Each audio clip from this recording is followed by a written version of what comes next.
नमस्कार, hello everyone, this में पूजा and मधुर गोपाल वैक्सी और ऑल एक्सेस सर्विशन।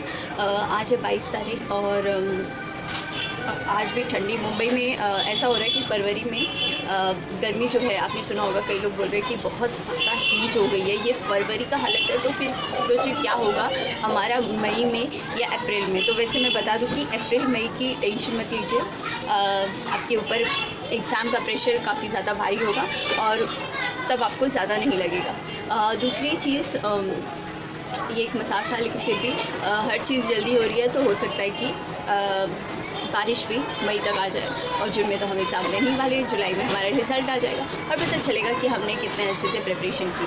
अच्छा, कई लोग थे जिन्हें मैंने देखा कि उन्होंने मेरे कई पोस्ट को बहुत ज़्यादा सराहा, पसंद किया और सच में ये बहुत अच्छा लगता है कि जब कोई आपको अप्रिशिएट करता है, क्योंकि आप कुछ भी करते हैं उसका मेन जो मोटो होता है वो यही होता है कि लोगों को वो चीज़ पसंद आए। और जब मैं कोई चीज़ करती हूँ लोगों को अच्छा लगता है तो definitely I will do better other than anyone else. तो मैंने सॉलिड स्टेट केमिस्ट्री में जो भी आपको पता है कि फ़िज़िकल में ना कुछ चैप्टर्स बहुत ही ज़्यादा स्कोरिंग होते हैं और कुछ में आपकी हालत बहुत पस्त हो जाती है, पर फिज़िकल एक ऐसा ब्रांच है जिसे आप बिल्कुल छोड़ नहीं सकते, बिल्कुल भी से निगलेक्ट नहीं कर सकते, क्योंकि आपका गेट हो, नेट हो, महाराष्ट्र सेट हो, मतलब स्टेट वाइज आप कोई भी एग्ज़ाम दे रहे हो, वहाँ पे आपको इन सब्जेक्ट की ज़रूरत पड़ेगी ही। तो जिसकी ज़रूरत पड़ेगी उसे हमें करना ही चाहिए। सॉलिड स्टेट बहुत ज़्यादा आपने पसंद किया, क्या मैंने पढ़ा जी केमिस्ट्री के थ्रू, मैंने आपको डिलीवर कर दिया और उन्हीं पॉइंट्स को ध्यान दीजिए। आप थोड़ा बहुत PYQ करिए। PYQ मैं भी एक्चुअली कैसा था, जब सिलेबस पूरा नहीं हुआ था तो मैं दो अटेंड करी थी। तो केमिकल काइनेटिक्स आपको बताया भी था हमने, केमिकल काइनेटिक्स और साथ में सॉलिड स्टेट मैंने किया, तो थोड़ा कन्फ्यूजन हो गया मुझे। वो PYQs जो थे ना क्लिक नहीं हुए और वो वीडियोस फॉर्म में बन गया।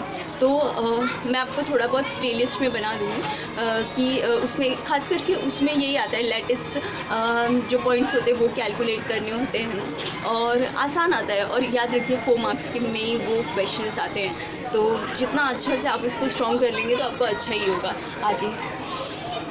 बहुत ठंडी है सोचिए। तो आज हम पढ़ने वाले हैं इनऑर्गेनिक केमिस्ट्री। किन पॉइंट्स को आपको ध्यान देना है अगर आप किसी यूट्यूब या फिर किसी भी मीडिया को आप टारगेट कर रहे हैं I'm sorry, अगर आप किसी भी प्लेटफॉर्म को टारगेट करें तो सिर्फ आपको इन्हीं पॉइंट्स को ध्यान देना। Other than this you don't want to touch anything. आपके अपने CSR नेट और गेट में सिर्फ ये इंपॉर्टेंट है, इसी के हिसाब से PYQ करिए, आपका निकल जाएगा, निश्चित रहिए। तो ऑर्गेनो मेटालिक जिसे OMC बोलते हैं, when metal is directly bonded, आप जाते हैं ऑर्गेनो मेटालिक से एक बहुत ही स्कोरिंग और मतलब उसका डायरेक्ट क्वेश्चन आता है। आपको इतना ज़्यादा टेंशन नहीं रहना चाहिए कि अरे क्या करना है, बहुत आसान रहता है। पॉलीहेड्रल इलेक्ट्रॉन्स काउंट करने होते हैं और मैथ्स तो कॉलम्स में भी आता है। और species which complex can follow the 18 electrons rule, 16 electrons rule, खास करके 18 इलेक्ट्रॉन्स रूल में आता है। 4 एग्जाम्पल्स रहते हैं, उसमें से आपको देखना होता है। तो बहुत ही स्कोरिंग चैप्टर है ये, solid state chemistry, acid base chemistry and मैं तो थर्मोडायनेमिक्स को भी मानती हूँ। उसमें भी अगर आपको पता चल गया कि अच्छा क्या करने का है तो आप बहुत आसानी से कर सकते हैं कि अच्छा मैक्सवेल रिलेशनशिप इसमें अप्लाई करना है, कौन सा मतलब गैस इंटरनल एनर्जी है, क्लोज सिस्टम है, ये सब आप समझिए ना, तो बहुत आसानी से आप इसमें भी मार्क्स स्कोर कर सकते हैं। एंड स्टैटिकल्स थर्मोडायनेमिक्स में तो आपको बताया था कितना आसान है। तो ऑर्गेनो मेटालिक कंपाउंड्स, हाँ मैं भूल गई थी। ऑर्गेनो मेटालिक कंपाउंड मतलब when metal is directly bonded to the carbon, तो उसे हम लोग organo metallic compound, simple way to say. कोई आपसे डेफिनेशन नहीं पूछने वाला है। OMC में आपको पढ़ना क्या है, सबसे पहले उसका बेसिक इंट्रोडक्शन। हैप्टिसिटी इस तरह से डिनोट करते हैं, है क्या मेरे पास, हैप्टिसिटी N की तरह रहता है पर वो बड़ा रहता है। 1 सेकेंड, ओके। तो मैं आपको बता रही थी हैप्टिसिटी क्या होता है, ठीक है। हैप्टिसिटी इस तरह से डिनोट किया जाता है, N वो ये बिल्कुल सेम ये वाला, ठीक है। अब हमने हैप्टिसिटी कर लिया, तो कैलकुलेशन ऑफ फॉर्मल चार्जेस आपको कैलकुलेट करने में बहुत आसान होता है। ऑक्सीजन में आपने देखा होगा ना, जो चार्जेस होते हैं उसे आपको कैलकुलेट करना है, उसी से आपके जो क्वेश्चंस हैं वो सॉल्व होंगे, ठीक है। उसके बाद हमारा सेकेंड लेक्चर है ये आपका पहला हुआ इंट्रोडक्शन, हैप्टिसिटी और आपका calculation of formal charges.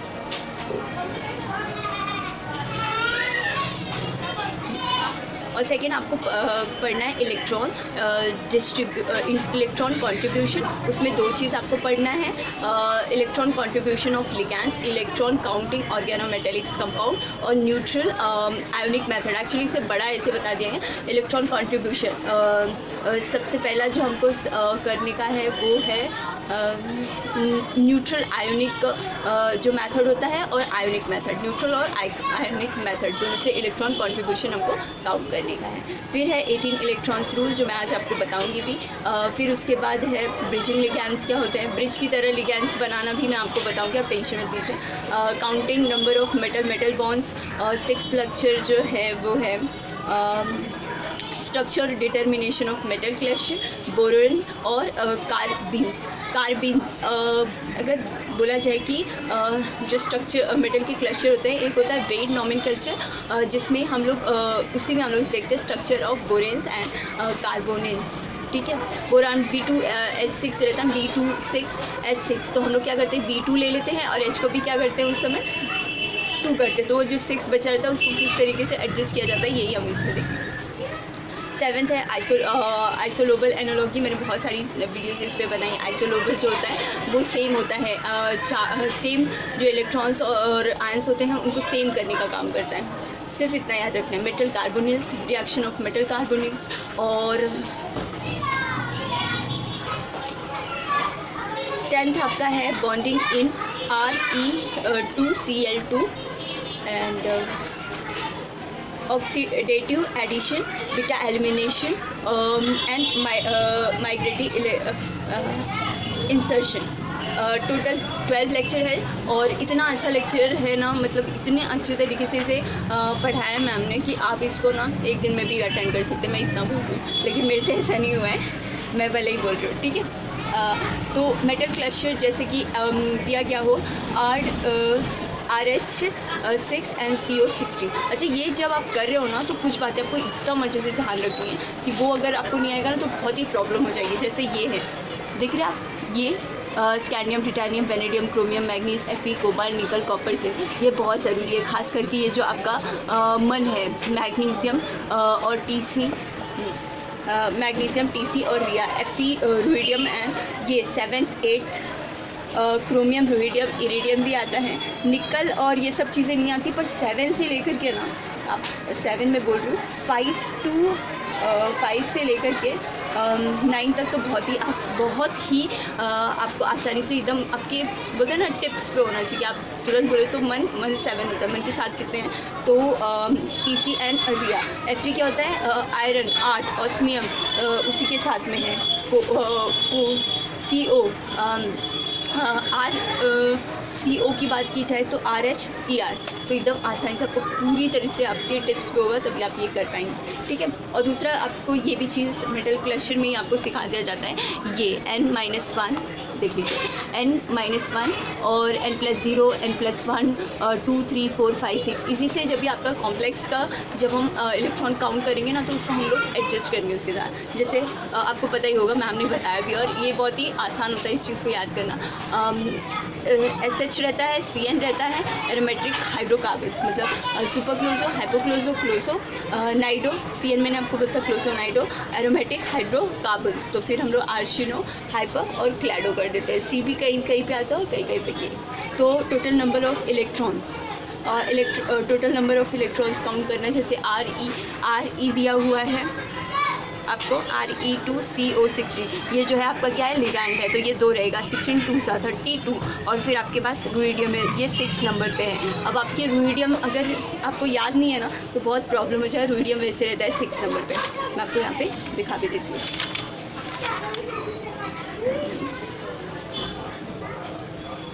Okay, रुइडियम रहता है 9 पे, सॉरी, हाँ, रुइडियम दैट इज ऑन 9। अब देख रहे हैं ना रुइडियम, मैं खुद नहीं देख पा रही हूँ, ये रहा रुइडियम। ठीक है, CO RHER, ठीक है, 9 पे रहता है वो। तो 6 इसलिए क्योंकि रोहिडियम 6 है ना, तो 6 9 6 54, ठीक है, 9 6 54 और 16 दूना 32 और दोनों को हमने प्लस किया तो ये इलेक्ट्रॉन चार्जेस मिल गए। और पॉलीहेड्रल इलेक्ट्रॉन्स काउंट, और इसको कुछ और भी बोलते हैं, एस करके है, जो क्वेश्चन पेपर्स में दिया रहता है, पॉलीहेड्रल इलेक्ट्रॉन्स काउंट।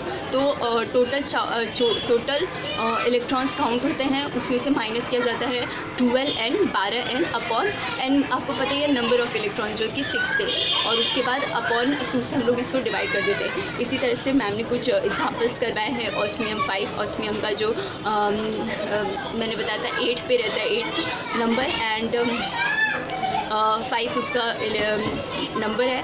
और ये जो है आपको, ये तो आपको पता ही है कि ये CO क्या रहता है, CO जो रहेगा आपका वो हमेशा रहता है लिगैंड। तो 15 दूना 30, तो हमने यहाँ पे किया 8 5 40, और फिर इसके बाद ये दोनों 40 और 30, तो कितना आ गया 8 5 40, कार्बन का होता है 4, सॉरी, और फिर इन दोनों को हमने प्लस किया 12n अपॉन 2 करके हमने निकाला। और इसी तरीके से आपको मेटल्स भी ढूंढने होते हैं, इसीलिए मैं आपको ये सब चीज़ें उसमें दिखा दूँगी। और मैंने आपको बताया था वेट नोमेनक्लेचर के बारे में, जिसमें बोरैन रहता है और कार्बीन्स रहता है। अच्छा, अब ये ना आपको ये एकदम डायग्राम उसकी तरह दिख रहा होगा, बोरैन याद है ना, SHCl और एरोमेटिक हाइड्रोसाइक्लिक कंपाउंड। तो यहाँ पे ना क्या कर देने का, BN और HN सेम रहेगा, BN HN, और वहाँ पे 2 1, मतलब ये मैं आपको याद करवा दूँगी ताकि आपको ये मुश्किल ना हो, ठीक है। तो यहाँ पे लिखा गया है, एक क्वेश्चन दिया है, B2 है H6 है, तो कितना आएगा, हमने क्या किया B2 और H2 कर दिया, और H4 क्या हो गया, बाहर आ गया। तो अब इसी के नंबर को हमने किस तरीके से बनाया, B2 H2 और अपॉन क्या कर दिया, 4 कर दिया, -4। अब इसी तरीके से आपको ये वाला सवाल करवाया मैम ने, B5H8, तो ये भी क्या हो जाएगा, 5 हो जाएगा, और ये 3 क्या रहेगा, उसके ऊपर पे आ जाएगा। आसान है, बहुत ज़्यादा, ठीक है। P9 और H15 उसी तरीके से, और बताना भी रहता है। अच्छा हाँ, ये भी है, SH हमने किया CN एरोमेटिक हाइड्रोसाइक्लिक कंपाउंड, तो हमने BNHN 2 + 1 + 2, फिर 6 8 और 10 करके ऐसे हैं।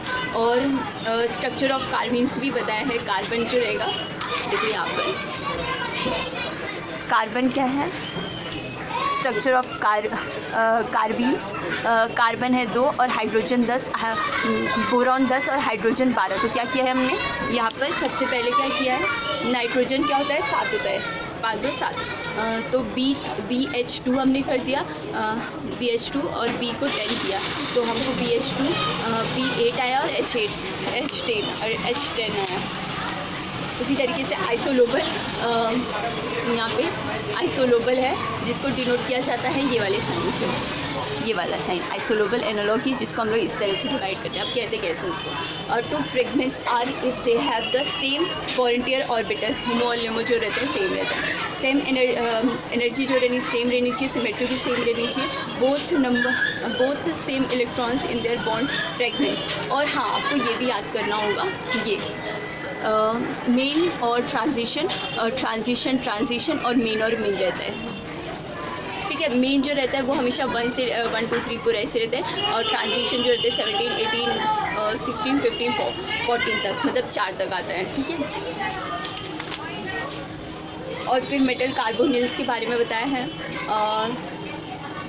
और आपको ये तो मैंने बताया था, मेटल का कार्बन के साथ जब बॉन्ड बनता है उसका मेटल कार्बन ऑर्गेनो मेटेलिक्स रहते हैं, metal is directly bonded to the carbon. Grignard reagent उसका सबसे बढ़िया रिएजेंट रहता है। जिलेमिन रिएजेंट जो कि R2CuLi रहता है, RLiBuLi जो कि इस तरह दिखता है, ठीक है। क्या लिखा है, RLiBuLi, वो इस तरह से बनता है, ठीक है। फिर metals, first transition metal D blocks elements जैसे सॉल्ट के बारे में बताया, जो कि ये होता है पोटेशियम Cl3। अच्छा, ये पता है आपके इंटरव्यू में मदद करने वाला है, ये नहीं कि ये मदद आपके एग्ज़ाम्स में करने वाला है, नहीं करने वाला है, पर ये आपको पता होना चाहिए। मेन कार्बोनिल ऑक्साइड के बारे में बताया, कार्बोनिल ऑक्साइड ये रहता है, दिख रहा है, हाँ, OS, ठीक है, OS एस और एस यहाँ पे रखिए, CH3 यहाँ पे भी OS Cl3CH3, तो OSAS में, फिर यहाँ पे CH3CH3 main group crocodile oxide. ठीक है, हैप्टिसिटी मैंने आपको बताया था, हैप्टिसिटी कुछ इस तरीके से दिखता है। Total number of donor atoms of the ligand attach to the metal, NX जो होता है number of donate atoms attached होता है। और यहाँ पे देखो क्या दिखाया है, ये carbon metal is directly bonded to the carbon, यहाँ पे 1 लिखा हुआ है और ये इस तरीके से जा रहा है। ठीक है, NS1 और हैप्टिसिटीज़ की जो हो जाती है। अच्छा, ये स्ट्रक्चर बहुत इंपॉर्टेंट है, ये याद रखना। हाँ, ये N3 है, ये बहुत जगह पे काम आएगी। फिर है Ni N1, ये एग्जाम्पल्स जो हैं देखो यहाँ पर। ठीक है, Ni हैप्टिसिटी 1 C3H3, तो हैप्टिसिटी N हम लोग N निकल दिया हुआ है N1 C3H5 और हैप्टिसिटी 3 Cn। और उसको कैसे बनाते हैं ये पता होना चाहिए, मैंने आपको बताया ये। फिर उसके बाद हमने CH3CH2 Ni रखा है, वो इस तरह से बनाए, इस तरह से। ठीक है, ये याद रहे कैसे बनाए वो।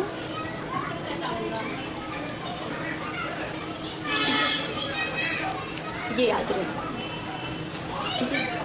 ये हम लोग कैसे करते हैं, ये ऐसा 2 करेंगे, फिर उसके बाद यहाँ पे नीचे करेंगे ना। ठीक है, formal charge of ligands MCH3 metal CH3 के साथ है, ऑक्सीडेशन स्टेट। और formal charge of the ligands, oxidation state of a metal and formal charge of ligand.